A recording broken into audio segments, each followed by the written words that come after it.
ഈ കാലഘട്ടത്തിൽ, പ്രത്യേകിച്ച് ഈ സമയങ്ങളിൽ ഏറ്റവും കൂടുതൽ ചർച്ച ചെയ്യപ്പെടുന്ന ഒരു വിഷയം അല്ലെങ്കിൽ ഒരു ആശയം ഹിതപരിശോധന എന്നുള്ളതാണ്. എന്താണ് ഹിതപരിശോധന എന്നുള്ളത് ചർച്ചകളിലൂടെയും എഴുത്തുകളിലൂടെയും ഒക്കെ നാം ഇന്ന് കേട്ടും കണ്ടും മനസ്സിലാക്കിക്കൊണ്ടിരിക്കുകയാണ്. മലയാളത്തിൽ വളരെ ലളിതമായ ഒരു നിർവചനം ഹിതപരിശോധനയ്ക്ക് കൊടുക്കുകയാണെങ്കിൽ, ഒരു പ്രത്യേക നിർദ്ദേശം സ്വീകരിക്കുവാനോ നിരാകരിക്കുവാനോ വേണ്ടി യോഗ്യരായ ആളുകളോട് നേരിട്ട് സമ്മതി ആരായുന്ന ഒരു സമ്മതിദാന പ്രക്രിയയാണ് ഹിതപരിശോധന. നിലവിലുള്ള ഒരു സംവിധാനത്തിന് ഭേദഗതി വരുത്തുവാനോ അല്ലെങ്കിൽ ഒരു പുതിയ നിയമത്തിൻ്റെ പ്രാരംഭം കുറിക്കുവാനോ ഒക്കെ ഹിതപരിശോധന നടത്തിയിട്ടുണ്ട്, നടത്താറുണ്ട്. എന്നാൽ നീതിയുടെ പക്ഷം ചേരാതെ സ്വാർത്ഥ താല്പര്യങ്ങൾക്ക് വേണ്ടിയും സ്വജനപക്ഷപാതിത്വത്തോടുകൂടിയൊക്കെ അട്ടിമറിക്കപ്പെടുവാനും സാധ്യതയുള്ള ആൾക്കൂട്ടത്തിൻ്റെ വികാരമായി മാത്രം കണക്കാക്കാവുന്ന ചില ഹിതപരിശോധനകളും ഇന്നിൻ്റെ കാലഘട്ടത്തിൽ നമുക്ക് കേൾക്കുവാൻ സാധിക്കും. എന്നാൽ ചരിത്രത്തിൻ്റെ ഏടുകളിൽ കോറിയിടക്കപ്പെട്ട ഹിതപരിശോധനയ്ക്ക് വിധേയരായ ചില ആളുകളുണ്ട്. നമുക്കറിയാം, ഇത് ആഗമന കാലമാണ്, advent season. Advent season is a time of referendum. ആഗമന കാലം എന്ന് പറയുന്നത് ഒരു ഹിതപരിശോധനയുടെ കാലമാണ്. ഹിതപരിശോധനയ്ക്ക് വിധേയരായി വിജയിക്കപ്പെട്ടവരും പരാജയപ്പെട്ടവരുമായ ചില വ്യക്തികളുടെ ജീവിതത്തിലൂടെ ഈ ആഗമന കാലത്ത് നാം കടന്നു പോകുന്നുണ്ട്. അത് സഖറിയ പുരോഹിതനിൽ തുടങ്ങി എലിസബത്തിലൂടെയും അമ്മ മറിയത്തിലൂടെയും ജോസഫിലൂടെയും വിദ്വാൻമാരിലൂടെയും ഹെരോദ രാജാവിലൂടെയും ആട്ടിടയന്മാരിലൂടെയും ഒക്കെ ഈ ഹിതപരിശോധനയുടെ ആശയം വിശുദ്ധ വേദപുസ്തകം ഈ ആഗമന കാലത്ത് നമ്മോട് സംവദിക്കുന്നുണ്ട്. പഴയ നിയമകാലത്ത് ഹിതപരിശോധനയ്ക്ക് വിധേയനായി വിജയിക്കുകയും പരാജയപ്പെടുകയും ആശയക്കുഴപ്പത്തിലാവുകയും അസ്വസ്ഥനാവുകയും അതിലൂടെ മുറിവേറ്റപ്പെടുകയും ഒക്കെ ചെയ്ത ഒരു പ്രവാചകനെ പരിചയപ്പെടുവാൻ തക്കവണ്ണമാണ് ഇന്നത്തെ ഈ അല്പസമയം ദൈവത്തിൽ ശരണപ്പെടുന്നത്. ഒരു നിമിഷം നമ്മുടെ കണ്ണുകളെ അടച്ച് ദൈവസന്നിധിയിൽ പ്രാർത്ഥിക്കാം. ദൈവമേ, കേൾക്കുന്ന വചനത്തിലൂടെ നിന്റെ ഹിതം എന്തെന്നറിയും വരെ എന്നെ അസ്വസ്ഥനാക്കണമേ. ആമീൻ. ആഗമനകാലം ഹിതപരിശോധനയുടെ കാലം. ഈ ആഗമനകാലത്ത് യോനാ പ്രവാചകൻ സഖറിയാവിനോട് ചേർന്ന്, എലിസബത്തിനോട് ചേർന്ന്, അമ്മ മറിയത്തോടൊക്കെ ചേർന്ന്, ജോസഫ് പിതാവിനോട് ചേർന്ന് നമ്മോട് സംവദിക്കുന്നതായ ചില ആശയങ്ങൾ പങ്കുവെക്കുവാൻ തക്കവണ്ണം ആഗ്രഹിക്കുകയാണ്. യോനാ പ്രവാചകനെ പറ്റി കഴിഞ്ഞ കാലങ്ങളിലെല്ലാം നാം ഏറെ കേട്ടിട്ടുണ്ട്, വായിച്ചിട്ടുണ്ട്, ധ്യാനിച്ചിട്ടുണ്ട്. യോനാ പ്രവാചകൻ്റെ പുസ്തകം 1-ാം അധ്യായം 3-ാം വാക്യം ഇങ്ങനെയാണ്: എന്നാൽ യോന സർവേശ്വരൻ്റെ സന്നിധിയിൽ നിന്ന് തർശീശിലേക്ക് ഓടിപ്പോകുവാൻ ഒരുങ്ങി. അയാൾ യോപ്പയിലെത്തി അവിടെ തർശീശിലേക്ക് പോകുന്ന ഒരു കപ്പൽ കണ്ട് യാത്രാക്കൂലി കൊടുത്ത് കയറി. അങ്ങനെ സർവേശ്വരൻ്റെ സന്നിധിയിൽ നിന്നും സഹയാത്രികരോടൊത്ത് തർശീശിലേക്ക് പുറപ്പെട്ടു. അധാർമികതയുടെ ഈറ്റില്ലമായ നിനവെ പട്ടണം, രക്തപാതകങ്ങളുടെ പട്ടണം, ചരിത്രത്തിൽ അങ്ങനെയാണ് രേഖപ്പെടുത്തുന്നത്. യുദ്ധത്തിലുള്ള അവരുടെ ക്രൂരതയെപ്പറ്റി നഹൂം പ്രവാചകൻ തൻ്റെ 2-ാം അധ്യായത്തിൽ പറയുന്നുണ്ട്. അവരുടെ ദൈവത്തിനെതിരെയുള്ള പ്രവർത്തനങ്ങളെപ്പറ്റി നഹൂം പ്രവാചകൻ തന്നെ നമ്മോട് സംസാരിക്കുന്നുണ്ട്. ബലഹീനരെ ചൂഷണം ചെയ്യുന്നവരാണെന്ന് പ്രവാചക പുസ്തകങ്ങളിൽ നാം നിനവയിലെ ആളുകളെപ്പറ്റി മനസ്സിലാക്കുന്നുണ്ട്. യോനാ പ്രവാചകന്റെ പുസ്തകം 1-ാം അധ്യായം 3-ാം വാക്യത്തിൽ പറയുന്നുണ്ട്, അവരുടെ ദുഷ്ടത എൻ്റെ സന്നിധിയിൽ എത്തിയിരിക്കുന്നു എന്ന് ദൈവം പറയുന്ന വാക്കുകൾ. അവരുടെ ദുഷ്ടത എൻ്റെ സന്നിധിയിൽ എത്തിയിരിക്കുന്നു. അധാർമികത കൊണ്ടും ദുഷ്പ്രവർത്തികൾ കൊണ്ടും കുപ്രസിദ്ധി ആർജിച്ച ഒരു പട്ടണമാണ് നിനവെ പട്ടണം. യോനയ്ക്ക് അവരെ തീരെ ഇഷ്ടമല്ലായിരുന്നു. യോനയ്ക്കെന്നല്ല, സാധാരണ ആർക്കും ഇഷ്ടപ്പെടുവാൻ സാധ്യതയില്ലാത്ത ഒരു കൂട്ടം ആളുകളായിരുന്നു നിനവയിലെ ആളുകൾ.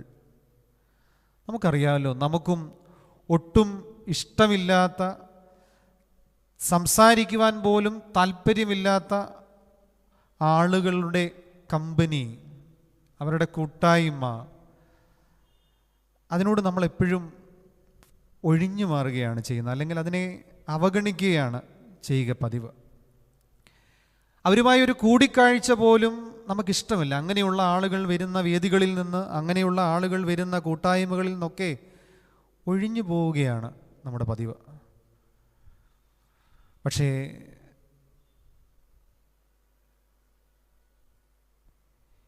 യോനായുടെ ജീവിതത്തിൽ പിന്നീട് അങ്ങേട്ടൊക്കെ പോകാനൊക്കെയുള്ള തീരുമാനമെടുക്കുന്നതായി നാം കാണുന്നുണ്ട്. ആദ്യം നിരാകരിച്ചെങ്കിലും അങ്ങനെ ഒരു തീരുമാനത്തിലേക്ക് അവൻ വരുന്നുണ്ട്. നിനവയോടുള്ള അവൻ്റെ വിദ്വേഷവും വെറുപ്പുമൊക്കെയാണ്, അല്ലെങ്കിൽ അവൻ കേട്ടറിഞ്ഞതും കണ്ടറിഞ്ഞതും അവൻ കൺമുൻപിൽ കാണുന്നതും അവൻ ദിനംപ്രതി കേൾക്കുന്നതുമായ ഒക്കെയുള്ള വാർത്തകളുടെ ചില യാഥാർത്ഥ്യങ്ങളുടെ നടുവിലാണ് അവൻ അങ്ങനെ വേണ്ട എന്ന് തീരുമാനിക്കുന്നത്. അതുകൊണ്ട് വിശുദ്ധ വേദപുസ്തകത്തിൽ പറയുന്നത് ഹി വില്ലിംഗ്ലി ഡിസോബൈഡ് ഗോഡ് എന്നാണ് പറയുന്നത്. സസന്തോഷം ദൈവത്തെ ധിക്കരിക്കുന്നതായ യോന നിനവയിലേക്ക് പോകാൻ പറഞ്ഞപ്പോൾ തർശീസിലേക്ക് യാത്രയാവുകയാണ്. യോപ്പയിൽ നിന്നാണ് നിനവയിലേക്ക് പോകുവാൻ പറയുന്നത്. യോപ്പയിൽ നിന്ന് നിനവയിലേക്ക് ഏകദേശം 800 കിലോമീറ്ററാണ്. യോപ്പയിൽ നിന്ന് തർശീസിലേക്ക് ഏതാണ്ട് 3500ഓളം കിലോമീറ്ററുകളാണുള്ളത്. പെട്ടെന്ന് എത്തപ്പെടാവുന്ന നിനവയെ മാറ്റി നിർത്തി അല്പം റിസ്ക് എടുത്തിട്ടാണെങ്കിലും, അല്പം ബുദ്ധിമുട്ടിയിട്ടാണെങ്കിലും, അല്പം കൂടുതൽ യാത്ര ചെയ്തിട്ടാണെങ്കിലും തർശീസിലേക്ക് പോകുവാൻ തക്കവണ്ണം സസന്തോഷം തീരുമാനിക്കുന്ന യോന നേരെ എതിർദിശയിലേക്ക് തിരിയുകയാണ്. He wilfully and deliberately disobeyed God. സന്തോഷത്തോടെ മനഃപൂർവ്വം ആലോചിച്ചുറച്ച് അവൻ ദൈവത്തെ നിരാകരിക്കുകയാണ്, ധിക്കരിക്കുകയാണ്. നമുക്കറിയാം, ഈ കാലം അത്രയും യോനാ പ്രവാചകനെ നമ്മൾ എന്തെല്ലാം പേരിലാണ് വിളിച്ചത്. അപരാധിയായ മനുഷ്യൻ, അനുസരണം കെട്ട മനുഷ്യൻ, അവൻ്റെ ധാർഷ്ട്യം കണ്ടില്ലേ, തന്നിഷ്ടക്കാരനായ മനുഷ്യൻ, മറുതലിപ്പുകാരനായ മനുഷ്യൻ, നിഷേധിയായ മനുഷ്യൻ, അങ്ങനെ എന്തെല്ലാം രീതിയിലാണ് ഈ പ്രവാചകനെ നാം പരിചയപ്പെട്ടത്. ശരിക്കും ആരായിരുന്നു യോന?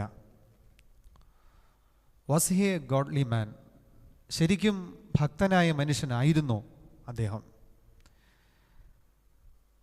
ശരിക്കും ഒരു ദൈവികനായ മനുഷ്യനായിരുന്നില്ലേ യോന പ്രവാചകൻ? നീതിമാനും വിശ്വസ്തനുമായ മനുഷ്യൻ എന്ന് വേദപുസ്തകം തന്നെ പറയുന്നു. തൻ്റെ പ്രവാചകനായി ദൈവം തിരഞ്ഞെടുത്ത മനുഷ്യൻ, ധൈര്യവും സ്വയം ബലിയാകാനുള്ള മനസ്സൊരുക്കവും ഉള്ളവൻ, അല്ലെങ്കിൽ എന്നെ എടുത്തെറിയാൻ കപ്പലിലുള്ള മറ്റുള്ളവരോട് യോന പറയുകയില്ല. അടിസ്ഥാനപരമായി ഒരു നല്ല മനുഷ്യനായിരുന്നു യോന. ആര് പോയാലും നന്നാവില്ല എന്ന് തൻ്റെ മനസ്സിൽ തനിക്കുറപ്പുള്ള ഒരിടത്തേക്ക് പോകുന്നില്ല എന്ന് തീരുമാനിച്ചു. അതുമാത്രമാണ് അദ്ദേഹം ചെയ്ത പാതകം. ദൈവത്തെ സ്നേഹിക്കുമ്പോഴും അനുസരിക്കുമ്പോഴും തന്നെ ദൈവാലോചനയിൽ മാനസികമായ സംഘർഷം അനുഭവിക്കുന്ന ഒരു ദൈവദാസനെയാണ് യോനാ പ്രവാചകനിൽ നാം കാണുന്നത്. A spiritual conflict inside the child of God. ഒരു ദൈവ പൈതലിൻ്റെ ഉള്ളിലെ ആത്മീയ സംഘർഷമാണ് യോനായുടെ ജീവിതാനുഭവത്തിൽ നാം ആദ്യം കാണുന്നത്. അതിജീവിക്കുവാൻ കഴിയാത്ത ആത്മസംഘർഷത്തിനൊടുവിൽ അതിൻ്റെ പരിഹാരമായി യോന കാണുന്നത് ഒളിച്ചോട്ടമാണ്. നമുക്കറിയാമല്ലോ, നമ്മുടെയൊക്കെ ജീവിതത്തിൽ വലിയ സംഘർഷങ്ങളിലൂടെയാണ് നാം കടന്നു പോകുന്നത്.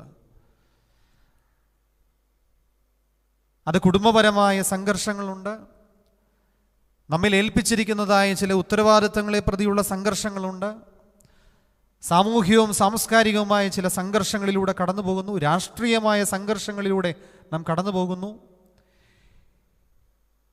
ഈ സംഘർഷങ്ങൾക്കിടയിൽ പലപ്പോഴും അതിജീവിക്കുവാൻ കഴിയാത്ത ഒരവസ്ഥയിൽ അതിജീവനത്തിൻ്റെ പാതയേക്കാൾ ഉപരി ഒരു ഒളിച്ചോട്ടത്തിൻ്റെ പാതയാണ് നാം എല്ലാവരും തിരഞ്ഞെടുക്കുന്നത്. ലോകപരമായി നോക്കുമ്പം എന്താ അതിൽ ഇത്ര തെറ്റ്?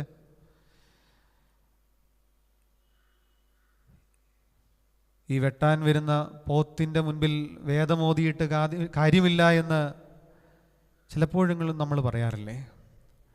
അതുപോലെ അങ്ങ് ഒളിച്ചോടുന്നതല്ലേ നല്ലതെന്ന് സ്വാഭാവികമായി തോന്നാവുന്ന ഒരു കാര്യമാണ് ഏറ്റവും നല്ല പരിഹാരം. അതിന് അയാൾക്ക് അയാളുടേതായ ന്യായീകരണങ്ങളുണ്ട്. അതൊക്കെയാണ് നമ്മൾ ആദ്യം പറഞ്ഞത്. പോട്ടെ, നാം ആണ് ആ സ്ഥാനത്തെങ്കിൽ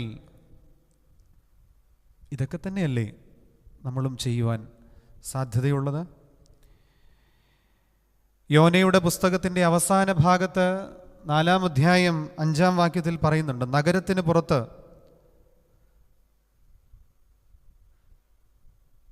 വാതുവെച്ചുറപ്പിച്ച കളി കാണാൻ പോയ കളിക്കാരനെ പോലെ, അല്ലെങ്കിൽ ഗാലറിയിലിരിക്കുന്ന കമൻറ്റേറ്ററെ പോലെ യോന ഇരിക്കുകയാണ്.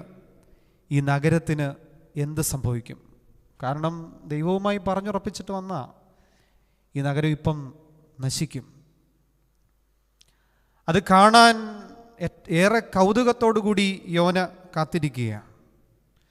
പ്രിയമുള്ളവരെ, ഓടിപ്പോയവനെ അറസ്റ്റ് ചെയ്ത് പിടിച്ചു കെട്ടിക്കൊണ്ട് വന്ന അവസാനം അവനെ പറ്റിച്ച, അവനെ നാറ്റിച്ച ഒരു ദൈവം. ആക്ച്വലി ഗോഡ് ചീറ്റഡ് യോന. ദൈവം യോനെ പറ്റിച്ചു. വാക്കിന് വ്യവസ്ഥയില്ലാത്ത ദൈവം. എന്നെ കൊന്നുകളയും, ഇനി എനിക്ക് ജീവിക്കണ്ട എന്ന് പറയുന്ന വളരെ നിഷ്കളങ്കമായ ഒരു ശബ്ദം യോന പ്രവാചകനിൽ നിന്നും നാം കേൾക്കുന്നുണ്ട്. താൻ അനുഭവിക്കുന്നതായ, താൻ കടന്നു പോകുന്നതായ ആ ആത്മസംഘർഷത്തിനൊടുവിൽ കേൾക്കുന്ന ഒരു നിലവിളിയാണ്, നിഷ്കളങ്കമായ നിലവിളി. എന്നെ അങ്ങ് കൊന്നുകളയൂ, ഇനി എനിക്ക് ജീവിക്കണ്ട, കാരണം ഇത്ര നാണക്കേട് അനുഭവിച്ച് എനിക്കിനി ജീവിക്കാൻ സാധിക്കുകയില്ല. നിനവ പട്ടണം മുഴുവൻ അനുതപിക്കുമ്പോൾ യോന പ്രവാചകൻ ഇപ്പോഴും കോപത്തിലാണ്, അസ്വസ്ഥനാണ്, അസംതൃപ്തനാണ്. പലപ്പോഴും ദൈവികമായ ശുശ്രൂഷയിൽ, ദൈവവേലയിൽ മുന്നിൽ നിന്ന് പ്രവർത്തിക്കുന്ന നമ്മിൽ പലരുടെയും, പ്രത്യേകാൽ ബലഹീനരായ ഞങ്ങൾ വൈദികരുടെയും ഒക്കെ ജീവിതത്തിൽ ഈ ഇന്നർ കോൺഫ്ലിക്റ്റ്, ആത്മസംഘർഷം, ആന്തരികമായ പിരിമുറുക്കം പലപ്പോഴും ഉണ്ടായിട്ടുണ്ട് എന്നുള്ളത് സമ്മതിച്ചേ മതിയാവും. ഇപ്പോഴും അനുഭവിക്കുന്നില്ലേ? പ്രത്യേകിച്ച് ഈ കാലം കോവിഡ് കാലമെന്നാണ് അറിയപ്പെടുന്നത്. ഈ കോവിഡ് എന്ന മഹാമാരിയുടെ നടുവിൽ ആത്മസംഘർഷത്തിലൂടെ കടന്നു പോകുന്ന എത്രയോ വ്യക്തി ജീവിതങ്ങളുണ്ട്. ക്രിസ്തുവിലേക്ക് അടുക്കുമ്പോൾ, ദൈവവേലയിൽ നിരന്തരം വ്യാപൃതനാവുമ്പോൾ ഇത് തികച്ചും സ്വാഭാവികമാണെന്നാണ് വിശുദ്ധ വേദം നമ്മെ നിരന്തരമായി ഓർമ്മിപ്പിക്കുന്നത്. ഈ ആത്മസംഘട്ടനം, സംഘർഷം, മൽപിടുത്തം എത്ര മുറിവുകളാണ് നമ്മുടെയൊക്കെ ഉള്ളിൽ ഉണ്ടാക്കിയിട്ടുള്ളത്. ഇന്നും ഉണങ്ങാത്ത എത്രയോ മുറിവുകൾ. എന്താണ് ശരിക്കും ഈ അസ്വസ്ഥത?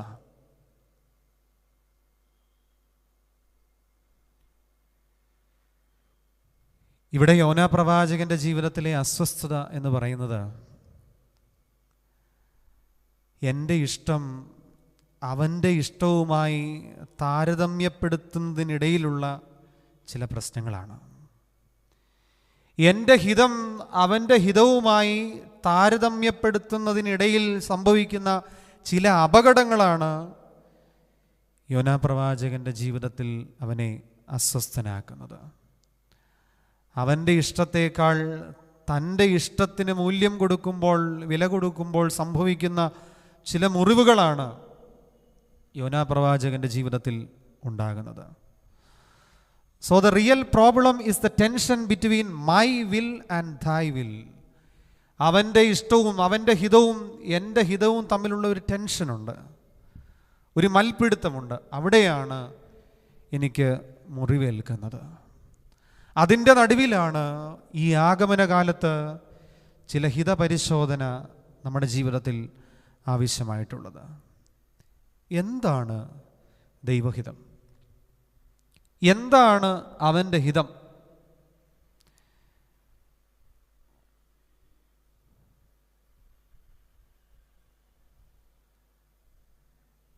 ഫ്രാൻസിസ് മാർപ്പാപ്പ യോനാ പ്രവാചകനെ ഉദ്ധരിച്ച് പറഞ്ഞ ഒരു കാര്യമുണ്ട്. അദ്ദേഹം പങ്കുവെക്കുന്ന ഒരു ആശയം ഇതാണ്: വിശ്വാസത്തിന് വ്യവസ്ഥകൾ നൽകുന്ന ക്രിസ്ത്യാനിയുടെ മാതൃകയാണ് യോനാ പ്രവാചകൻ. വിശ്വാസത്തിന് വ്യവസ്ഥകൾ നൽകുന്ന ക്രിസ്ത്യാനികളുടെ മാതൃകയാണ് യോനാ പ്രവാചകൻ. വിശ്വാസത്തിൽ നിന്നും പ്രത്യയ ശാസ്ത്രത്തിലേക്കുള്ള മോശം പാതയാണിത്. ഫെയ്ത്ത് ആൻഡ് ഐഡിയോളജി, വിശ്വാസവും പ്രത്യയശാസ്ത്രവും. നമ്മുടെ വിശ്വാസത്തിന് ചില വ്യവസ്ഥകൾ നൽകുന്ന ക്രിസ്ത്യാനിയെയാണ് യഥാർത്ഥത്തിൽ നാം യോനാ പ്രവാചകനിൽ കാണുന്നത്. യോനാ പ്രവാചകൻ അതിൻ്റെ 4-ാം അധ്യായം, പുസ്തകത്തിൻ്റെ 4-ാം അധ്യായം 2-3 വാക്യങ്ങളിൽ പറയുന്നുണ്ട്, വളരെ നിഷ്കളങ്കമായി ചോദിക്കുന്നുണ്ട്, ഞാൻ നിന്നോട് പറഞ്ഞതല്ലേ ഞാൻ ഇങ്ങോട്ട് വരുന്നില്ല എന്ന്? നീ മഹാകരുണയുള്ളവനാണെന്നും അവസാനം എനിക്ക് പണി കിട്ടുമെന്നൊക്കെ എനിക്ക് നല്ല ഉറപ്പായിരുന്നു. ഞാൻ നിന്നോട് പറഞ്ഞതല്ലേ എന്നെ ഇതിലേക്ക് വെറുതെ വലിച്ചിഴക്കരുതേ എന്ന്. സദൃശ്യവാക്യം 3-ാം അധ്യായം 5 മുതൽ 7 വരെയുള്ള വാക്യങ്ങളിൽ നാം കാണുന്ന ഒരാശയമുണ്ട്. പൂർണ്ണ ഹൃദയത്തോടും പൂർണ്ണ മനസ്സോടും ദൈവത്തിൽ ആശ്രയിക്കുന്ന മനുഷ്യന് അവൻ്റെ പാതയെ ദൈവം നിയന്ത്രിക്കും. പൂർണ്ണ ഹൃദയത്തോടും പൂർണ്ണ മനസ്സോടും ദൈവത്തിൽ ആശ്രയിക്കുന്ന മനുഷ്യൻ എന്ന് പറഞ്ഞാൽ, പൂർണ്ണ ഹൃദയത്തോടും പൂർണ്ണ മനസ്സോടും ദൈവഹിതം എന്തെന്നറിഞ്ഞ് പ്രവർത്തിക്കുന്ന മനുഷ്യൻ, അവൻ്റെ പാതകളെ നിയന്ത്രിക്കുന്നത് ദൈവമാണ്. ജീവിതത്തിൽ എവിടെയെങ്കിലുമൊക്കെ എൻ്റെ യാത്രകൾക്ക് നിയന്ത്രണം കൈവിട്ടു പോകുമ്പോൾ ചിന്തിക്കുക, എന്നെ നിയന്ത്രിക്കുന്നത് മറ്റാരോ ആണ്. ഞാൻ മറ്റാരുടെയൊക്കെയോ ഹിതത്തിനാണ് യാത്ര ചെയ്യുന്നത്, സഞ്ചരിക്കുന്നതെന്ന് മനസ്സിലാക്കുമ്പോൾ യാത്ര ഒരു യു ടേൺ എടുത്ത് വീണ്ടും തുടരാവുന്നതാണ്. പ്രിയമുള്ളവരെ, ഹിതപരിശോധനയുടെ കാലമാണ് ആഗമനകാലം. നമ്മുടെ ഉള്ളിലെ അസ്വസ്ഥത എന്താണെന്ന് ഞാൻ പറഞ്ഞുവല്ലോ. അതെൻ്റെ ഹിതവും ദൈവഹിതവും തമ്മിൽ താരതമ്യപ്പെടുത്തുമ്പോഴുണ്ടാകുന്ന ചില അപകടങ്ങളാണ്, പ്രശ്നങ്ങളാണ് എൻ്റെ അസ്വസ്ഥത. അങ്ങനെയെങ്കിൽ എന്താണ് ദൈവഹിതം? എന്താണ് ദൈവഹിതം? ദൈവഹിതം ഇപ്പോൾ ഇതായിരിക്കും, ഇത്തിരി കഴിയുമ്പോൾ മറ്റൊന്നായിരിക്കും. ഞാൻ ആദ്യം പറഞ്ഞില്ലേ, വാക്കിന് വ്യവസ്ഥയില്ലാത്ത ദൈവമെന്ന്. ഇപ്പോൾ ദൈവഹിതം ഇതായിരിക്കും, പക്ഷെ ഇത്തിരി കഴിയുമ്പോൾ ദൈവഹിതം മറ്റൊന്നായി മാറാം. കുറെ കൂടി ആഴമായി പറഞ്ഞാൽ, കാലോചിതമായ സന്ദർഭോചിതമായ ഇടപെടലാണ് ദൈവം ഇന്നോളം ചരിത്രത്തിൽ നടത്തിയിട്ടുള്ളത്. നമുക്കൊരിക്കലും ചിന്തിക്കുവാൻ കഴിയാത്തതായ നിലയിൽ, നാം ആഗ്രഹിക്കുന്നതായ നിലയിലല്ലാതെയൊക്കെ പ്രവർത്തിക്കുന്നവനായ ഒരു ദൈവം. അവനറിയാം കാലോചിതമായി സന്ദർഭോചിതമായി എവിടെ എങ്ങനെ ഇടപെടണമെന്ന്. ഈ ആഗമന കാലത്തിൽ നാം കർത്താവിന് വേണ്ടി കാത്തിരിക്കുന്നുവെങ്കിൽ ആ കർത്താവിൻ്റെ വരവ് പോലും അവൻ്റെ ജനനം പോലും അവൻ്റെ സന്ദർഭോചിതമായ കാലോചിതമായ ഇടപെടലായിരുന്നില്ലേ? മനസ്സ് മാറ്റാം, വാക്കുമാറാം. യിരെമ്യാ പ്രവാചകന്റെ പുസ്തകം 26-ാം അധ്യായം 3-ാം വാക്യത്തിൽ നാം കാണുന്നുണ്ട്, മനസ്സ് മാറ്റുന്നവൻ, വാക്കുമാറ്റുന്നവൻ. ഒരുപക്ഷെ അവർ ദുഷ്ടവഴി തിരിഞ്ഞാൽ ഞാൻ എൻ്റെ മനസ്സ് മാറ്റുമെന്ന് യഹോവയാം ദൈവം പറയുന്നത് നാം വിശുദ്ധ വേദപുസ്തകത്തിൽ കാണുന്നുണ്ട്. താൻ വരുത്താൻ ഉദ്ദേശിച്ച അനർത്ഥത്തെക്കുറിച്ച് ദൈവം അനുതപിക്കുമെന്നാണ് പറയുന്നത്. അനുതപിക്കുന്നവനായ ദൈവം അനുതപിച്ചാൽ തീർച്ചയായും ഇപ്പോഴുള്ള സംവിധാനത്തിന് എന്തെങ്കിലുമൊക്കെ മാറ്റം വരണം. ഹിതപരിശോധനയ്ക്ക് വിധേയനാകുന്ന ദൈവം. എന്നാൽ അവൻ മാറ്റമില്ലാത്തവനാണെന്ന് വേദപുസ്തകത്തിൽ തന്നെ മലാഖി പ്രവാചകൻ നമ്മോട് പറയുന്നുണ്ട്. 3-ാം അധ്യായം 6-ാം വാക്യം. ഏത് തരത്തിലാണ് അവന് അല്ലെങ്കിൽ അവൻ്റെ ഹിതത്തിന് മാറ്റമില്ലാത്ത അവസ്ഥ? മാറിക്കൊണ്ടിരിക്കുന്ന നിഴൽ പോലെ അല്ല എന്ന് യാക്കോബ് ശ്ലീഹ പറയുന്നുണ്ട്. അങ്ങനെയെങ്കിൽ ഏത് തരത്തിലാണ് അവൻ മാറ്റമില്ലാത്തവൻ? ദൈവം തൻ്റെ വ്യക്തിത്വത്തിലും തൻ്റെ സ്നേഹത്തിൻ്റെയും നീതിയുടെയും നിലവാരങ്ങളിലുമാണ് മാറ്റമില്ലാത്തവനായിരിക്കുന്നത്. തൻ്റെ വ്യക്തിത്വത്തിലും സ്നേഹത്തിൻ്റെയും തൻ്റെ നിലപാടിൻ്റെയും നിലവാരത്തിലും മാറ്റമില്ലാത്തവനായ ഒരു ദൈവമാണ് നമ്മുടെ ദൈവമെന്ന് മനസ്സിലാക്കുവാൻ എവിടെയോ പരാജയപ്പെട്ടു പോയ ഒരാളാണ് യോനാ പ്രവാചകൻ. അതുകൊണ്ടാണ് അദ്ദേഹം ഇത്രയധികം ആത്മസംഘർഷത്തിലാവുകയും ഈ മൽപ്പിടുത്തത്തിലൂടെ അദ്ദേഹത്തിൻ്റെ ജീവിതത്തിൽ മുറിവേൽക്കപ്പെടുകയും ചെയ്യുന്നത്. ദൈവം എന്നും ഒരു പക്ഷപാതക്കാരനാണ്. പക്ഷപാതക്കാരനായ ദൈവം, എ ബയാസ്ഡ് ഗോഡ്. അവൻ ആരോടാണ് പക്ഷപാതം ചേരുന്നത്? അനുദപിക്കുന്ന പാപിയോടും അധകൃതനോടും ബലഹീനനായ മനുഷ്യനോടും തള്ളപ്പെട്ടവനോടും ഒറ്റപ്പെട്ടവനോടുമൊക്കെ അവൻ പക്ഷം ചേരുന്നത് നാം കാണുന്നുണ്ട്. എന്നും നീതിയുടെ പക്ഷം ചേരുന്ന ദൈവത്തെ നമുക്ക് കാണാൻ സാധിക്കും. ഭൂരിപക്ഷം പലപ്പോഴും ദുർവ്യാഖ്യാനിക്കുന്ന ഒരു നീതിയുടെ പക്ഷമല്ല. ഇന്ന് നമ്മൾ അതാണല്ലോ കാണുന്നത്. ഹിതപരിശോധന എന്ന് പറയുമ്പോൾ ഭൂരിപക്ഷത്തിൻ്റെ ദുർവ്യാഖ്യാനത്തിലൂടെ ഉരുത്തിരിഞ്ഞു വരുന്ന നീതിയുടെ പക്ഷമല്ല, അത് അനീതിയുടെ പക്ഷമാണ്. സൂക്ഷ്മ ന്യൂനപക്ഷത്തിൻ്റെ ചില നല്ല നീതിയോട് ന്യായത്തോട് പക്ഷം ചേരുന്ന ദൈവത്തെയാണ്, നമ്മുടെ കർത്താവിനെയാണ് ചരിത്രത്തിൽ നാം കാണുന്നത്. അപ്പം നമ്മുടെ പ്രശ്നം ദൈവഹിതം എന്തെന്ന് മനസ്സിലാക്കുവാൻ കഴിയാത്തതാണ്. ദൈവഹിതം എന്തെന്ന് മനസ്സിലാക്കുവാൻ പരാജയപ്പെടുന്നതാണ് നമ്മുടെ പ്രശ്നം. ഇനി എങ്ങനെ ഈ ദൈവഹിതം മനസ്സിലാക്കാൻ സാധിക്കും? ഇത്രയൊക്കെ പറഞ്ഞില്ലേ, ഇനി എങ്ങനെയാണ് ഈ ദൈവഹിതം മനസ്സിലാക്കുവാൻ കഴിയുന്നത് എന്ന് ഒരുപക്ഷെ നമ്മുടെ മനസ്സിലും നാം ഉരുവിടുന്നില്ലേ? എങ്ങനെയാണ് ഞാൻ ചെയ്യുന്ന കാര്യങ്ങൾ ദൈവഹിതമാണെന്ന് മനസ്സിലാക്കുവാൻ സാധിക്കുന്നത്?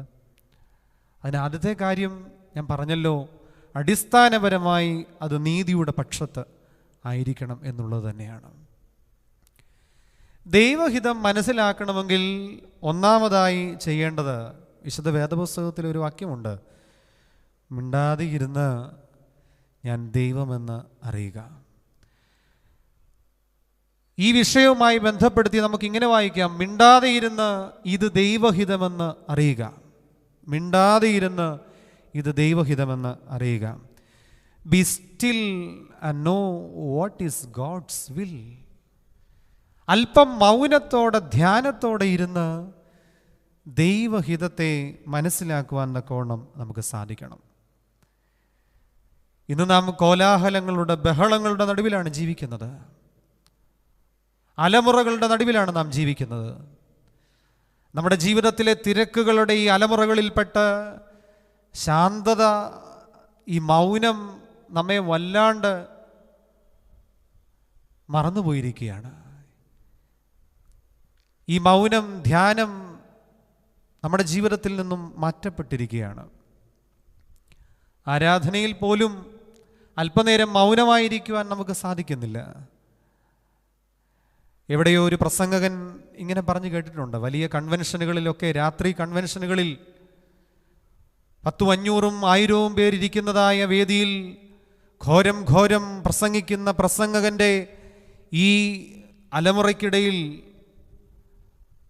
ഈ ഘോരമായ ശബ്ദത്തിനിടയിൽ എപ്പോഴെങ്കിലും കരണ്ട് പോകുന്ന ഒരനുഭവമുണ്ടല്ലോ. മുഴുവൻ ഇരുട്ടാകുന്ന അവസ്ഥ, ഉച്ചഭാഷണി നിലയ്ക്കുന്നതായ അവസ്ഥ, ഒരു മുട്ടുസൂചി താഴെ വീണാൽ അതുപോലും കേൾക്കാവുന്ന തരത്തിൽ ശാന്തമായിരിക്കുന്ന ഒരു സമയത്ത് ഏതെങ്കിലും ഒരു മൂലയിൽ നിന്ന് നമ്മെ സംബന്ധിച്ച് നമ്മുടെ ദേശീയ ഗാനം ആരെങ്കിലും ഇങ്ങനെ പാടിത്തുടങ്ങും, ദൈവകൃപയിൽ ഞാൻ ആശ്രയിച്ച്. നമ്മൾ വിചാരിക്കും ആരാധനയുടെ അനുഭവത്തിലാണെന്ന്. പക്ഷേ അങ്ങനെയല്ല. ഈ മൗനത്തെ പേടിച്ചിട്ടാണ് നമ്മൾ ഈ പാട്ട് പാടി തുടങ്ങുന്നത്. അത്ര നേരം പോലും ശാന്തമായിരിക്കുവാൻ തക്കവണ്ണം നമുക്ക് പേടിയാണ്. ഈ ശാന്തത, മൗനം എന്നൊക്കെ പറയുന്നത് കേവലം നിർവികാരതയല്ല.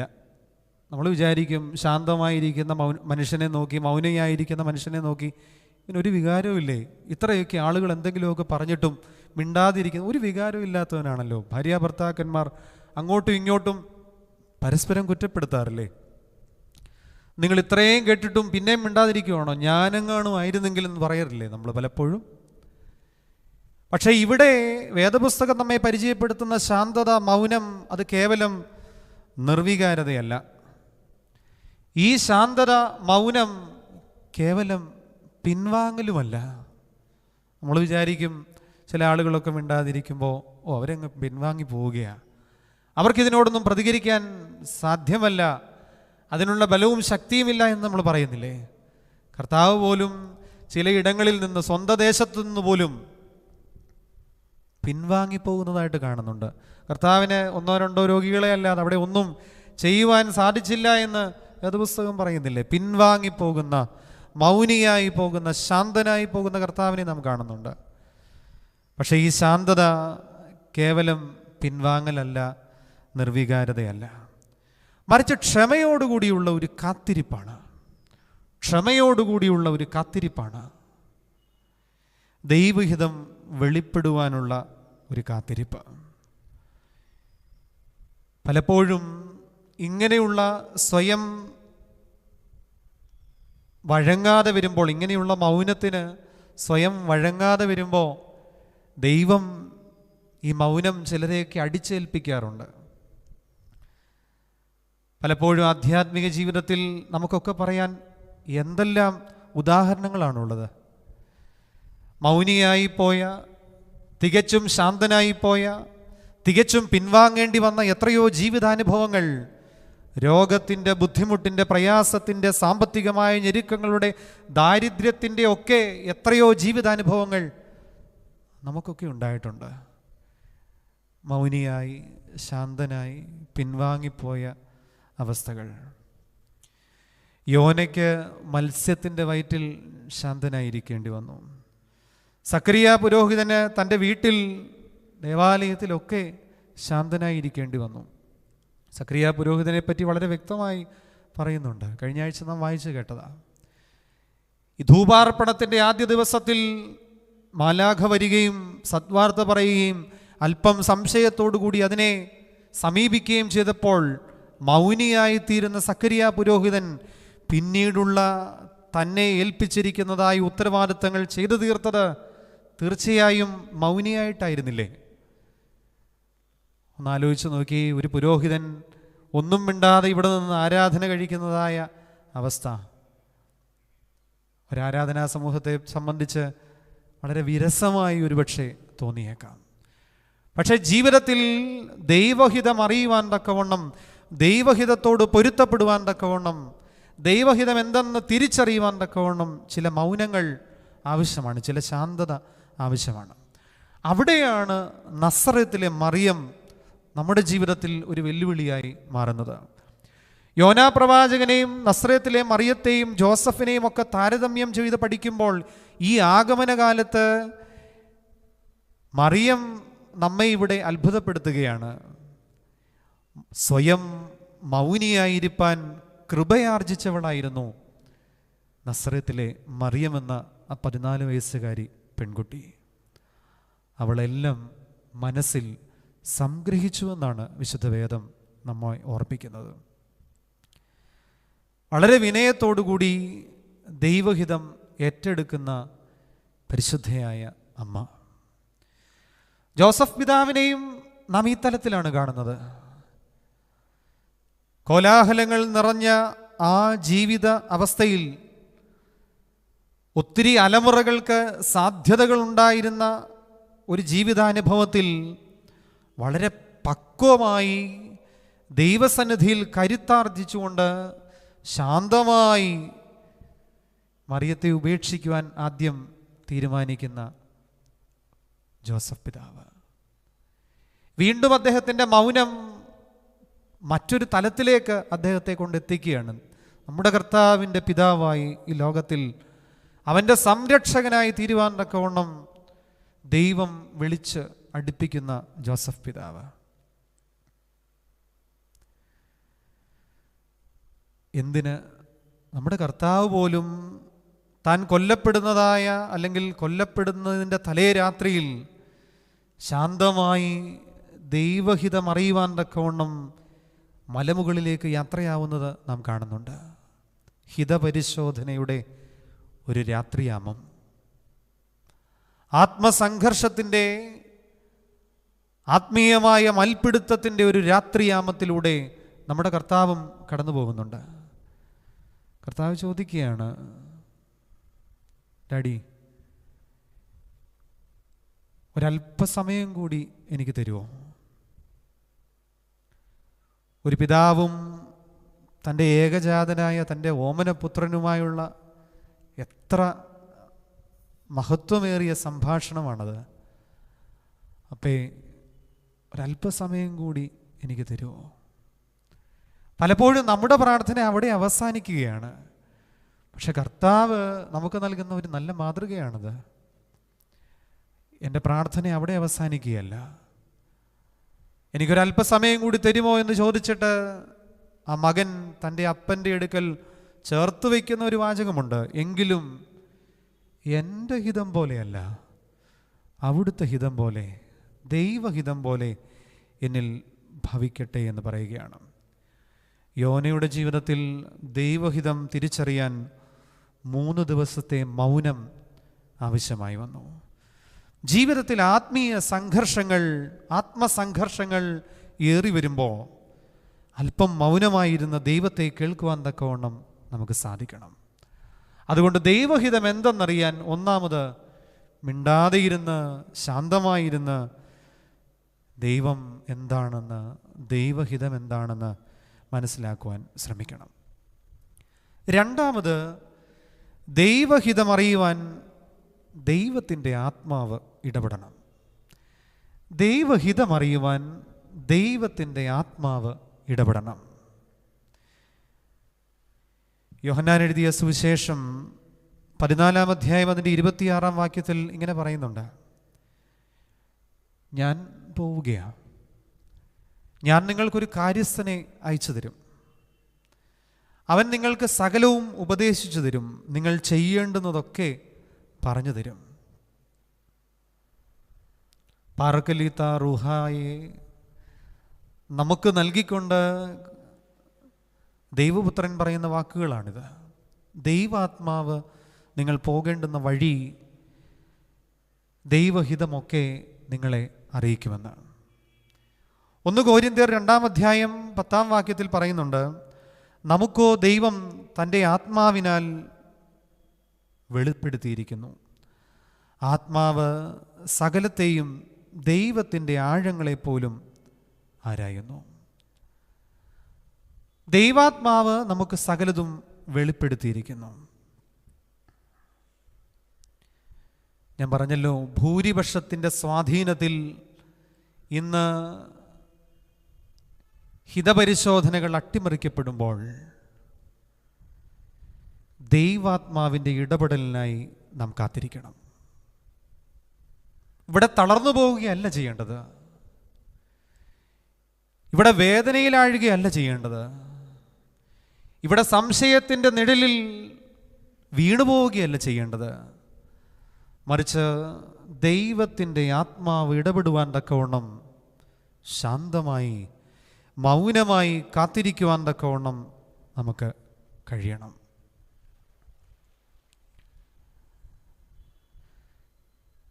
നമുക്കറിയാമല്ലോ, കർത്താവ് പോലും ഈ ജനഹിതം അറിയുവാൻ തക്കവണ്ണം ആഗ്രഹമുള്ളവനായിരുന്നു. ജനഹിതം അറിയുവാൻ തക്കവണ്ണം അദ്ദേഹവും ആഗ്രഹിച്ചിരുന്നു. സാധാരണ മനുഷ്യനല്ലേ. പച്ചയായ യേശു എന്ന മനുഷ്യൻ തൻ്റെ ജനം തനിക്ക് ഏത് തരത്തിലാണ് അംഗീകാരം നൽകുന്നതെന്ന് ആഗ്രഹിച്ചിരുന്നു. അതുകൊണ്ടാണ് ഫിലിപ്പിൻ്റെ കൈസരിയയിൽ അവൻ ചോദിക്കുന്നത്, ഈ ജനം എന്നെപ്പറ്റി എന്നാ പറയുന്നേ? ഈ ജനം എന്നെപ്പറ്റി എന്നാ പറയുന്നേ? എന്താ ഇവരെന്നെപ്പറ്റി മനസ്സിലാക്കി വെക്കുന്നത്? ഏലിയ പ്രവാചകനാണെന്നും എലീശ പ്രവാചകനാണെന്നും ഒക്കെ യിരെമ്യാ പ്രവാചകനെന്നും ഒക്കെ ഒത്തിരി ജനത്തിൻ്റെ വ്യാഖ്യാനങ്ങൾ ഇങ്ങനെ കേൾക്കുന്നുണ്ട്, ഭൂരിപക്ഷത്തിൻ്റെ ചില വ്യാഖ്യാനങ്ങൾ. പക്ഷെ കർത്താവ് പറയുകയാണ്, ഓക്കെ ഓക്കെ, ഇനി നിങ്ങൾ എന്നെപ്പറ്റി എന്താ പറയുന്നത്? What do you feel about me? What do you think about me? Personally, വ്യക്തിപരമായി നീ എന്നെപ്പറ്റി എന്താണ് പറയുന്നത്? A personal encounter with Christ. ഇന്ന് പലപ്പോഴും ഭൂരിപക്ഷത്തിൻ്റെ അഭിപ്രായങ്ങൾ ഇങ്ങനെ അലമുറയിൽ, നിലവിളികൾക്കിടയിൽ, മുദ്രാവാക്യങ്ങൾക്കിടയിൽ പറയാൻ നമുക്കൊക്കെ വലിയ ഇഷ്ടമല്ലേ? മുദ്രാവാക്യങ്ങളുടെ ഒരു കാലഘട്ടത്തിലാണ് നാം ജീവിക്കുന്നത്. അതിനോടൊപ്പം ചേർന്ന് കൈ ഉയർത്തി നമുക്കും അഭിപ്രായങ്ങളൊക്കെ പറയാം. പക്ഷെ ഒരു ദിവസം ഇങ്ങനെ പിടിച്ചു നിർത്തിയിട്ട് നിന്നോട് ചോദിക്കും, നിന്റെ അഭിപ്രായം എന്താ? ഇവർ പറയുന്നതൊക്കെ ഓക്കെ, നിന്റെ അഭിപ്രായം എന്താ? What is your personal opinion about me? അപ്പോൾ സ്ഥിരം എടുത്തു ചാടി ഉത്തരം പറയുന്ന പത്രോസ് ലീഹ പറയുകയാണ്, നീ ജീവനുള്ളവനായ ദൈവത്തിൻ്റെ പുത്രനാണ്. നീ ജീവനുള്ളവനായ ദൈവത്തിൻ്റെ പുത്രനാണ്. അപ്പോൾ കർത്താവ് പറയുക, ഇത് നീ അല്ല പറയുന്നത്, ഇത് സ്വർഗം നിനക്ക് വെളിപ്പെടുത്തി തന്നതാണ്. ഇതെൻ്റെ പിതാവ് നിനക്ക് വെളിപ്പെടുത്തി തന്നതാണ്. ഇത് ദൈവത്തിൻ്റെ ആത്മാവ് നിന്നിൽ വ്യാപരിച്ചിട്ട് നിന്റെ നാവ് മൊഴിഞ്ഞതാണ്. അല്ല, നിനക്ക് വെറുതെ തോന്നിയതൊന്നല്ല. ദൈവഹിതം തിരിച്ചറിയണമെങ്കിൽ ദൈവാത്മാവിൻ്റെ ഇടപെടൽ ഉണ്ടാകണം. നമുക്കറിയാമല്ലോ, മറിയത്തിൻ്റെ ജീവിതത്തിൽ ദൈവഹിതം എന്തെന്ന് പൂർണ്ണമായി തിരിച്ചറിയുന്നത് പരിശുദ്ധാത്മാവിൻ്റെ ആവാസത്തിലൂടെയാണ്, പരിശുദ്ധാത്മാവിൻ്റെ ഇടപെടലിലൂടെയാണ്.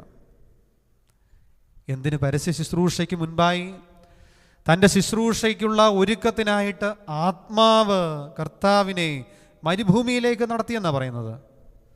ദുരാത്മാവല്ല, ദൈവത്തിൻ്റെ ആത്മാവ് പരീക്ഷയ്ക്കായിട്ട് കർത്താവിനെ മരുഭൂമിയിലേക്ക് നടത്തിയെന്നാണ് പറയുന്നത്.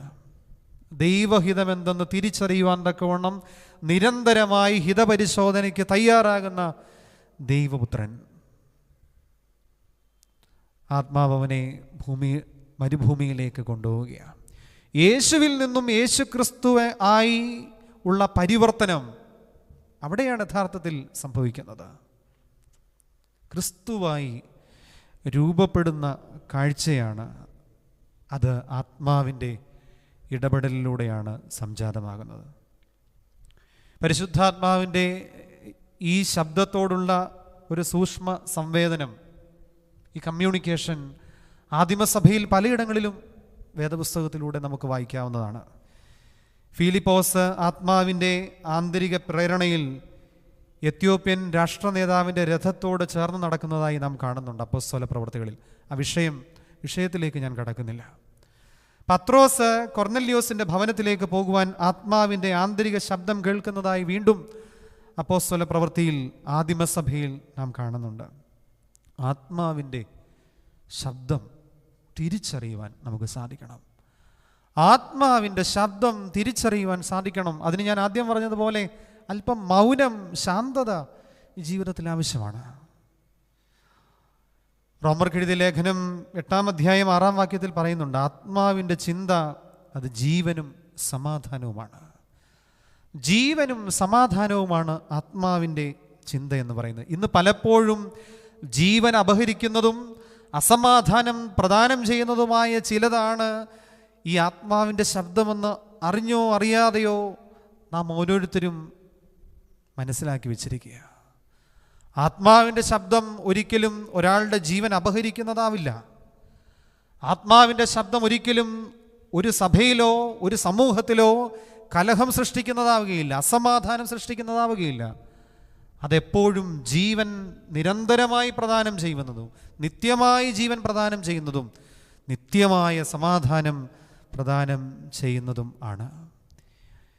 ഇങ്ങനെ ദൈവഹിതം അറിഞ്ഞ് പ്രവർത്തിക്കുമ്പോഴാണ്, ഞാൻ ആദ്യം പറഞ്ഞില്ലേ, യോനാ പ്രവാചകൻ്റെ ജീവിതത്തിൽ ഈ ആത്മസംഘർഷം കൊണ്ട് അദ്ദേഹത്തിനുണ്ടായതായ ചില മുറിവുകൾ, ഈ ആത്മീയ മൽപ്പിടുത്തത്തിലൂടെ അദ്ദേഹത്തിനുണ്ടായ ചില മുറിവുകളെ പറ്റി പറഞ്ഞില്ലേ. ആ മുറിവുകൾ ഉണങ്ങണമെങ്കിൽ ഇങ്ങനെ ദൈവഹിതം മനസ്സിലാക്കുവാൻ തക്കവണ്ണം സാധിക്കണം. ഞാൻ പറഞ്ഞല്ലോ, നമ്മുടേതായ ഒത്തിരി ന്യായീകരണങ്ങൾ, ഭൂരിപക്ഷത്തിൻ്റെതായ ഒത്തിരി വ്യാഖ്യാനങ്ങൾ നിലനിൽക്കുമ്പോഴാണ് ഈ ആത്മസംഘർഷത്തിലേക്ക് നാം വീഴുന്നത്. പക്ഷേ ആ ആത്മസംഘർഷത്തിലൂടെ നമുക്കുണ്ടാകുന്ന മുറിവുകളെ ഉണക്കുവാൻ തക്കവണ്ണം ദൈവത്തിനല്ലാതെ ആർക്കും സാധിക്കുകയില്ല. ഈ സൗഖ്യം പലപ്പോഴും നമ്മുടെ ഒരു ചിന്ത, ഇപ്പോൾ യോനാ പ്രവാചകൻ്റെ ജീവിതത്തിലാണെങ്കിലും മറിയത്തിൻ്റെയോ ജോസഫിൻ്റെയോ ഒക്കെ ജീവിതത്തിൽ, സക്കരിയ പുരോഹിതൻ്റെ ജീവിതത്തിലൊക്കെ നമുക്ക് കാണുവാൻ സാധിക്കും. അവർ അനുഭവിച്ചതായ, അവർ കടന്നുപോയതായ ആത്മസംഘർഷത്തിൽ രൂപപ്പെട്ടതായ മുറിവുകളുടെ സൗഖ്യം അത് പരിപൂർണമായ ഒരു സ്വസ്ഥതയോ സമാധാനമോ ആണെന്ന് അങ്ങനെയല്ല എന്ന് നമുക്ക് മനസ്സിലാക്കുവാൻ സാധിക്കും. പക്ഷേ ഇന്നിൻ്റെ ആത്മീയതയിൽ നമ്മുടെ ചിന്ത സൗഖ്യമെന്ന് പറയുന്നത് പരിപൂർണമായ സ്വസ്ഥതയും സമാധാനവും സംതൃപ്തിയുമാണെന്ന് ഉള്ള ഒരു തെറ്റിദ്ധാരണ ചിലപ്പോഴെങ്കിലും നമ്മുടെ ആത്മീയ കൂട്ടായ്മകളിലേക്ക്, ആരാധനാനുഭവങ്ങളിലേക്ക്, ക്രിസ്താനുഭവങ്ങളിലൊക്കെ കടന്നു വരുന്നില്ലേ? ദൈവമേ സൗഖ്യം തരണമേ എന്ന് പറയുമ്പോൾ ഇന്നോടുകൂടി ഞാൻ പരിപൂർണ സ്വസ്ഥനാകും, ഇന്നോടുകൂടി എൻ്റെ ജീവിതത്തിൽ പരിപൂർണ സമാധാനമാകുമെന്നൊക്കെ ചിന്തിക്കുന്നില്ലേ? മറിയത്തിൻ്റെ ജീവിതത്തിലേക്ക് നോക്കിയാൽ നമുക്ക് കാണുവാൻ സാധിക്കും. ദൈവാത്മാവ് വന്ന് ശാന്തമായിരുന്ന ദൈവഹിതം എന്തെന്ന് തിരിച്ചറിയുന്നതായ മറിയത്തിൻ്റെ ജീവിതത്തിൽ കിട്ടുന്നതായ സൗഖ്യം, ആ സൗഖ്യത്തെ ഇങ്ങനെയാണ് വേദപുസ്തകം പറയുന്നത്, നിന്റെ ഹൃദയത്തിലൂടെ ഒരു വാൾ കടന്നു പോകും. എന്നുണങ്ങാനാണ് ആ മുറിവ്? ഹൃദയത്തിലൂടെ വാൾ കടന്നു പോകുന്നു. ആ മുറിവ് എന്നുണങ്ങും? ജീവിതാവസാനം വരെ ആ മുറിവുണങ്ങുന്നതായി കാണുന്നുണ്ട്. പക്ഷേ അതിൻ്റെ നടുവിൽ അവൾ അനുഭവിക്കുന്നതായ ഒരു സ്വർഗീയ സൗഖ്യമുണ്ട്. ആ ആത്മസംഘർഷങ്ങൾക്കിടയിൽ ആ സൗഖ്യം എവിടെ നിന്നാണ് കിട്ടിയത്? ദൈവഹിതം എന്തെന്ന് തിരിച്ചറിയുന്നതിലൂടെയാണ്, ദൈവാത്മാവിൻ്റെ ഇടപെടലിലൂടെയാണ് ആ സൗഖ്യം മറിയത്തിന് ലഭിക്കുന്നത്. നമുക്കറിയാമല്ലോ, ഗബ്രിയേൽ മാലാഖ പറഞ്ഞ വചനം സത്വാർത്ത എന്നാണ് നമ്മൾ പറയുന്നത്. പക്ഷേ ലോകം കേട്ടതിൽ വെച്ച് ഏറ്റവും വലിയ ദുരന്ത വാർത്തയായിരുന്നില്ലേ ആ വാർത്ത? നമുക്കെപ്പോഴും ഒരു വിശ്വാസി എന്ന നിലയിൽ മാത്രം അതിനെ വിശകലനം ചെയ്യുവാനാണ് ആഗ്രഹം. പക്ഷേ ഒരു 12-14 വയസ്സുകാരിയായ പെൺകുട്ടിയുടെ പക്ഷത്ത് ചേർന്ന് നിന്നുകൊണ്ടൊന്ന് ചിന്തിച്ചു നോക്കിക്കേ, എന്തൊരു ദുരന്തമാണ്. വിവാഹമുറപ്പിച്ച ഒരു പെൺകുട്ടി, ജോസഫ് പിതാവും അങ്ങനെ തന്നെയായിരുന്നില്ലേ? വിവാഹമുറപ്പിച്ചിരുന്ന ഒരു യൗവനക്കാരൻ, തൻ്റെ വിവാഹത്തെപ്പറ്റി എന്തെല്ലാം സ്വപ്നങ്ങളാണ് രണ്ടു പേർക്കും ഉണ്ടായിരുന്നത്. ഇന്നത്തെ പോലെ മാധ്യമങ്ങളൊന്നും ഇല്ലായെങ്കിൽ പോലും അവരും മനസ്സിനോട് മന്ത്രിച്ച് കാണില്ലേ, അച്ചായ നമുക്കൊരു വീട് വെക്കണം, നമുക്ക് കുഞ്ഞുങ്ങൾ വേണം, നല്ല ജോലി വേണം, മാതാപിതാക്കളെ നോക്കണം, നല്ല ഭാവി വേണം. ഇങ്ങനെയൊക്കെ എന്തെല്ലാം സ്വപ്നങ്ങളായിരുന്നു. ആ സ്വപ്നങ്ങളെ മുഴുവൻ തകിടം മറിച്ചുകൊണ്ടല്ലേ ഈ സത്വാർത്ത എന്ന് നാം പറയുന്ന വാർത്ത കടന്നു വരുന്നത്. എന്തു മുറിവാണ് യഥാർത്ഥത്തിൽ മറിയത്തിൻ്റെയും ജോസഫിൻ്റെയും ഉള്ളിൽ ഉണ്ടാക്കിയത്. പക്ഷേ ആ മുറിവിൻ്റെ സൗഖ്യം എവിടെ നിന്നാണ് ലഭിച്ചത്? ദൈവഹിതം തിരിച്ചറിയുന്നതിലൂടെയാണ്. ഹിതപരിശോധനയ്ക്ക് വിധേയരാകുന്ന മറിയവും ജോസഫും. നമ്മളെപ്പോഴും വിചാരിക്കുന്ന ഒരു കാര്യമുണ്ട്, ഗബ്രിയേൽ മാലാഖ മറിയത്തിൻ്റെയും ജോസഫിൻ്റെയും ഒക്കെ അടുക്കൽ ചെന്ന് ഈ കാര്യം പറയുമ്പോൾ പെട്ടുപോയ അവസ്ഥയാണ്. ഇനി അവർക്ക് മറ്റൊരു ഓപ്ഷൻ ഇല്ല എന്നാണ് നമ്മൾ പലപ്പോഴും അങ്ങനെ പറയാനാണ് നമുക്കിഷ്ടം. കാരണം നമ്മുടെ വിശ്വാസ ജീവിതം നമ്മെ അങ്ങനെ പഠിപ്പിക്കുന്നത്. പക്ഷേ there was yet another option, that is no. Yes തന്നെ ഗബ്രിയേൽ മാലാഖയോട് പറയണമെന്ന് എന്തായിരുന്നു നിർബന്ധം? മറിയത്തിന് വേണമെങ്കിൽ നോ പറയാമായിരുന്നില്ലേ? ജോസഫിന് വേണമെങ്കിൽ നോ പറയാമായിരുന്നില്ലേ? എലിസബത്തിന് വേണമെങ്കിൽ നോ പറയാമായിരുന്നില്ലേ? യോന നോ പറഞ്ഞില്ലേ? യോനയ്ക്കും ഇതുപോലെ തന്നെ വെളിപാടുണ്ടായേ. യോന നോ പറഞ്ഞെങ്കിൽ മറിയത്തിനും ജോസഫിനും ഒക്കെ നോ പറയാമായിരുന്നില്ലേ? മലയാള സിനിമാ ചരിത്രത്തിൽ വലിയ വിപ്ലവാത്മകമായ മാറ്റം കുറിച്ച ഒരു സിനിമയാണ് ട്രാഫിക് എന്ന് പറയുന്ന സിനിമ. അതിൽ വളരെ നിർണായകമായ ഒരു തീരുമാനം എടുക്കുവാൻ തക്കവണ്ണം ആത്മസംഘർഷത്തിലാകുന്ന പോലീസ് അധികാരിയോട് വയോവൃദ്ധനായ ഒരു ഡോക്ടർ പറയുന്ന ഒരു കാര്യമുണ്ട്. നിങ്ങൾ നോ പറഞ്ഞാൽ ഏതൊരു ദിവസത്തെയും പോലെ ഈ ദിവസവും കടന്നു പോകും. പക്ഷെ നിങ്ങളുടെ ഒരു യെസ് അത് ചരിത്രത്തിൻ്റെ ഭാഗമായി തീരും. നിങ്ങൾ നോ പറഞ്ഞാൽ ഏതൊരു ദിവസത്തെയും പോലെ ഈ ദിവസവും കടന്നു പോകും. But your yes will make history. നിങ്ങളുടെ യെസ് ചരിത്രത്തിൻ്റെ ഭാഗമായി തീരും. പ്രിയമുള്ളവരെ, ദൈവഹിതം എന്തെന്ന് തിരിച്ചറിഞ്ഞ് ചരിത്രത്തിൻ്റെ ഭാഗമായി തീരുവാൻ തക്കവണ്ണം നമുക്ക് സാധിക്കണം. ആഗമനകാലം അത് ഹിതപരിശോധനയുടെ കാലമാണ്.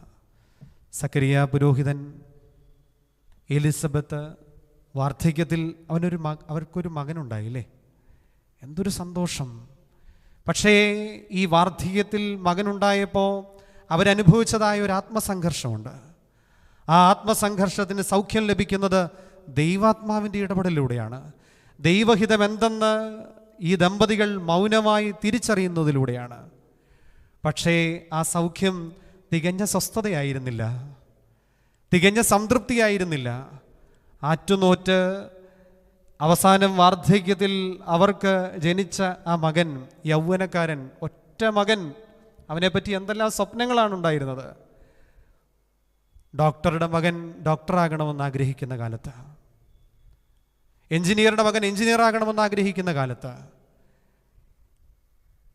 സക്കരിയാവെന്ന അച്ഛൻ്റെ വലിയ സ്വപ്നമായിരുന്നു ഒരുപക്ഷെ തൻ്റെ കുടുംബത്തിൻ്റെ പാരമ്പര്യം നിലനിർത്തുവാൻ ഇവനും ഒരച്ഛനൊക്കെയായി ഇസ്രായേൽ ദേവാലയത്തിൽ ശുശ്രൂഷിക്കണം. പക്ഷെ തങ്ങളുടെ സ്വപ്നങ്ങൾ മുഴുവൻ അട്ടിമറിച്ചുകൊണ്ട്, തകിടം മറിച്ചുകൊണ്ട് വീട് വിട്ടിറങ്ങിപ്പോവുകയാണ്. ഭ്രാന്തനെ പോലെ നടക്കുകയാണ്. മര്യാദയ്ക്ക് വസ്ത്രം പോലും ധരിക്കാതെ, മനുഷ്യൻ കഴിക്കുന്ന ഭക്ഷണം പോലും കഴിക്കാതെ, മുടിയും നീട്ടി വളർത്തി, താടിയും നീട്ടി വളർത്തി, ഇന്നത്തെ കാലത്തിൻ്റെ ന്യൂ ജനറേഷൻ പോലെ ഒരു ന്യൂ ജനറേഷൻ പയ്യനിങ്ങനെ നടക്കുകയാണ്. എന്തു വേദനയാണ് ആ പുരോഹിത കുടുംബത്തിന്, ആ ദമ്പതികൾക്കുണ്ടായത്. പക്ഷേ ദൈവഹിതം എന്തെന്ന് തിരിച്ചറിയുവാൻ സാധിച്ചയിടത്ത് അവർ സൗഖ്യം കണ്ടെത്തുകയാണ്. അങ്ങനെ കർത്താവിൻ്റെ മുന്നോടിയായി യുഹാനോൻ മാബ്ദാന അവരിലൂടെ തന്നെ പരുവപ്പെടുകയാണ്. പ്രിയമുള്ളവരെ, ഒന്നുകൂടി ഓർപ്പിക്കുന്നു, ആഗമനകാലം ഹിതപരിശോധനയുടെ കാലമാണ്. മൗനമായിരുന്ന് ദൈവത്തെ അറിയുവാൻ, ദൈവഹിതം എന്തെന്ന് തിരിച്ചറിയുവാൻ, ആ ദൈവഹിതത്തിന് പരിശുദ്ധാത്മാവിൻ്റെ ഇടപെടലിലൂടെ വഴങ്ങിക്കൊടുക്കുവാൻ തക്കവണ്ണം ഈ ആഗമനകാലം നമ്മെ പരിവർത്തനപ്പെടുത്തട്ടെ, പരുവപ്പെടുത്തട്ടെ എന്ന് പ്രാർത്ഥിച്ചുകൊണ്ട്, ആശംസിച്ചുകൊണ്ട് ഞാൻ എൻ്റെ വാക്കുകൾ ഉപസംഹരിക്കുന്നു.